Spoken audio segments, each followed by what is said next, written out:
좋은 아침입니다. 우리 찬양하시면서 아침 제풀 함께 들으시도록 하겠습니다.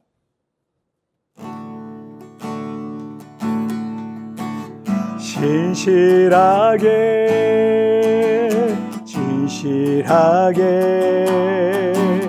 거룩하게 살게 하소서. 진실하게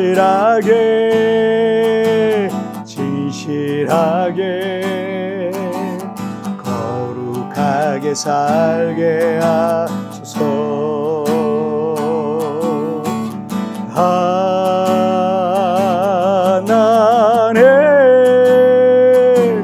나의 마음 만져주소서.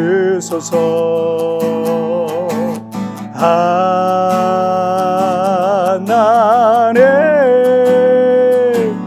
나의 영혼 새롭게 하소서.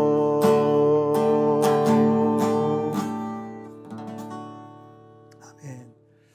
자, 우리 같이 기도하시겠습니다. 하나님 아버지 감사합니다. 오늘도 우리 하나님 앞에 예배하며 하루를 시작합니다. 매일매일 말씀으로 나를 새롭게 하여 주시고 또 주님과 동행하는 하루의 삶이 되어지게 하여 주옵소서. 이 시간도 우리 하나님만 영광을 받으실 걸 믿사오며 예수님의 이름으로 기도하옵나이다. 아멘.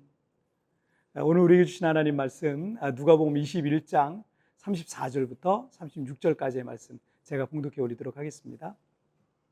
너희는 스스로 조심하라. 그렇지 않으면 방탕함과 술 취함과 생활의 염려로 마음이 둔하여지고 뜻밖의 그날이 덫과 같이 너희에게 임하리라. 이 날은 온 지구상에 거하는 모든 사람에게 임하리라. 이러므로 너희는 장차 올 이 모든 일을 능히 피하고 인자 앞에 서도록 항상 기도하며 깨어있으라 하시니라. 아멘.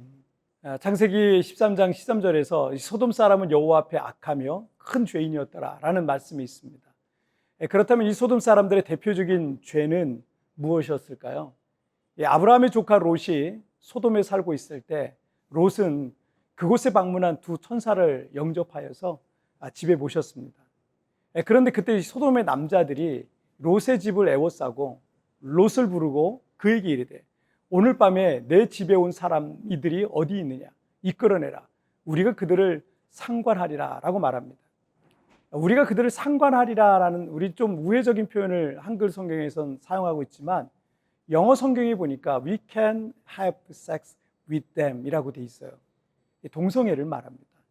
성경의 그 소돔이라는 말은요, 영어의 소돔이라는 말로 이제 나중에 바뀌죠.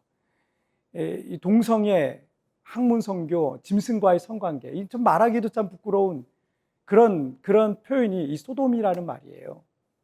하나님께서 오랫동안 참으시다가 그 소돔을 유황불로 심판하셨던 가장 큰 죄가 동성애였던 겁니다. 그런데 우리가 살고 있는 지금 이 시대가 점점 소돔처럼 변하고 있습니다.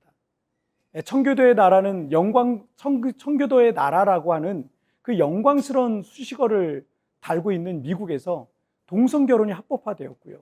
미성년자 어린아이들이 부모의 동의 없이 자신들의 성을 스스로 선택할 수 있는 법안이 통과되고 성전환 수술까지도 부모 동의 없이 할 수 있게 되는 그런 일이 지금 막 벌어지고 있습니다. 이 세상은 지금 하나님의 심판의 칼날 바로 앞까지 온 것 같습니다. 우리는 이 마지막 때를 어떻게 살아야 되겠습니까? 오늘 본문이 누가복음 21장은 예수님께서 마지막 때 세상의 종말에 관한 예언적인 말씀을 하시고 있습니다. 5절 이하에서는 예루살렘 성전이 무너질 것을 말씀하셨고요. 유대인들로서는 상상할 수 없는 일이었는데 그런 일이 있고요.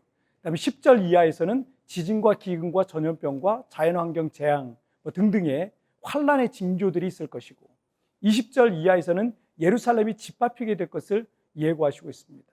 자, 그리고 누가복음 21장 34절을 보시면 너희는 스스로 조심하라. 그렇지 않으면 방탕함과 술 취함과 생활의 염려로 마음이 둔하여지고 뜻밖의 그날이 덫과 같이 너희에게 임하리라. 누가복음 21장의 이 환란과 종말은 1차적으로는 AD 70년에 유대인들의 이 반란으로 인한 로마의 디도 장군에 의해서 예루살렘이 완전히 멸망하게 됩니다. 그래서 실제적으로 그 말씀이 이루어진 거죠. 그러나 더 멀리는 세상의 종말을 앞둔 마지막 때를 말씀하시고 있는 거예요. 세상의 종말의 때를 살아가는 우리에게 예수님께서 두 가지 교훈을 하시고 있습니다. 첫째, 영적 세속화를 피하라라는 겁니다. 세속이라는 말은 세상 풍속이라는 뜻이죠.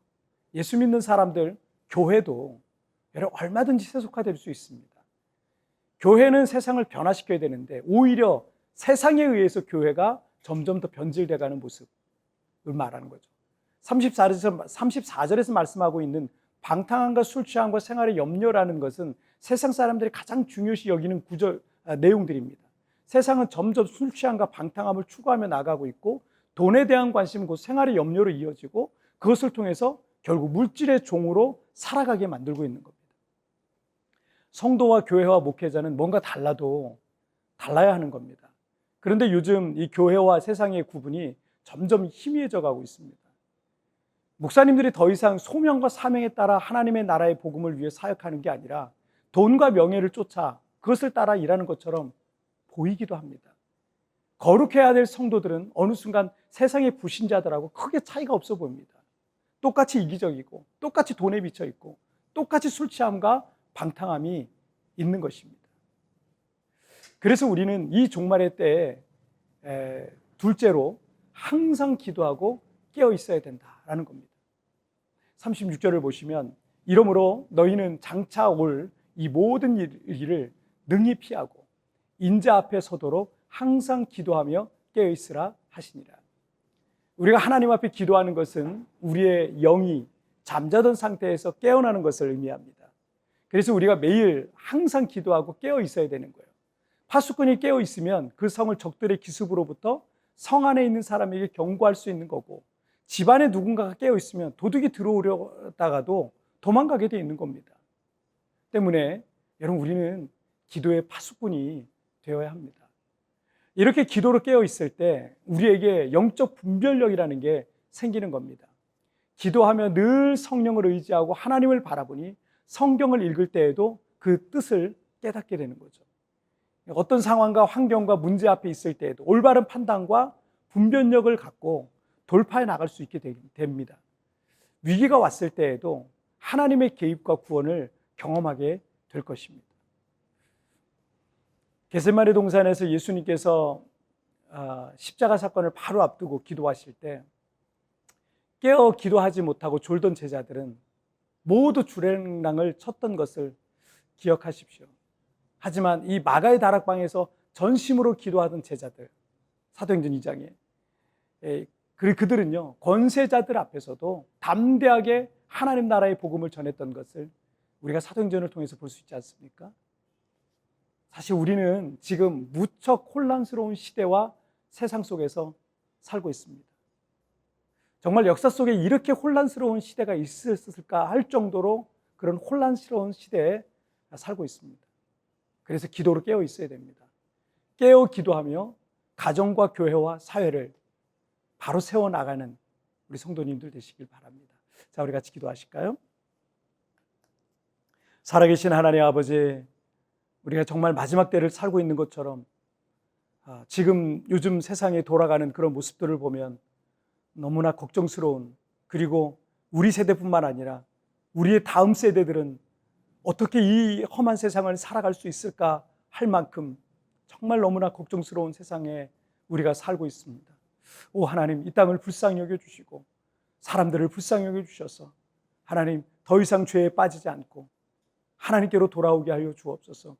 늘 항상 깨어서 기도하게 하여 주시고 세속화되지 아니하도록 교회도 성도도 목사님들도 세속화되지 않고 늘 하나님 뜻대로 살아가는 모든 성도들이 될 수 있도록 도와주옵소서. 오늘도 하나님 말씀에 순종하는 하루가 되기를 원합니다. 말씀하신 하나님, 은혜를 내려주신 하나님, 나를 붙잡아 주옵소서. 감사하며 예수님의 이름으로 기도하옵나이다.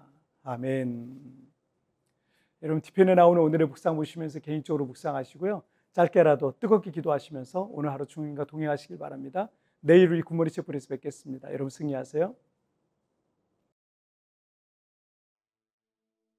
우리는 무척 혼란스러운 시대와 세상 속에서 살고 있습니다. 기도로 깨어 있어야 합니다. 깨어 기도하며 가정과 교회와 사회를 바로 세워나가야 할 것입니다. 내가 하나님 앞에 바른 분별력을 구해야 할 부분은 무엇입니까?